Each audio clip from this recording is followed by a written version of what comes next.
Hi all. உங்கள் வீட்டில் கொய்யா மரம் இருக்குது அப்படின்னா நான் சொல்ல போகிற இந்த 2 பெஸ்ட்டும் அதனால் வரக்கூடிய ஒரு டிசீஸும் கண்டிப்பாக இருக்கும். அது என்னென்னு இந்த வீடியோவில் தெரிஞ்சுக்கலாம்.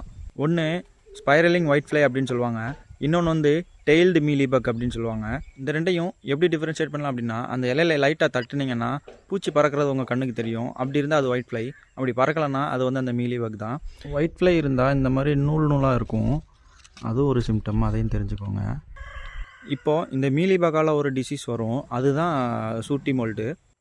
இதை எப்படி கண்ட்ரோல் பண்ணலாம் அப்படின்னா, கெமிக்கல் வைஸ் போனோம்னா இமிடாக்ளோப்ரிட் அந்த மாதிரி ஏதாச்சும் சிஸ்டமிக் கெமிக்கல் கொடுத்து கண்ட்ரோல் பண்ணலாம். இல்லை எனக்கு வீட்டு யூஸுக்கு தான் ஆர்கானிக்காக இருந்தால் நல்லாயிருக்கும் அப்படின்னு நினச்சிங்கன்னா, கடையில் வேப்பெண்ணெய் வாங்கிட்டு வந்து அது கூட கொஞ்சம் ஷாம்பு ஊற்றி 1 லிட்டர் தண்ணியில் மிக்ஸ் பண்ணி உங்கள் மரத்தில் ஸ்ப்ரே பண்ணிட்டீங்கன்னா அது கண்ட்ரோல் ஆயிரும். இந்த சூட்டி மோல்டை எப்படி கண்ட்ரோல் பண்ணணும் அப்படின்னா, சோறு வடித்த தண்ணி இருக்குது பார்த்தீங்களா, அதை வாட்டர் கூட கொஞ்சம் மிக்ஸ் பண்ணி ஸ்ப்ரே பண்ணிட்டீங்கன்னா உங்களுக்கு வந்து கண்ட்ரோல் கிடச்சிரும்.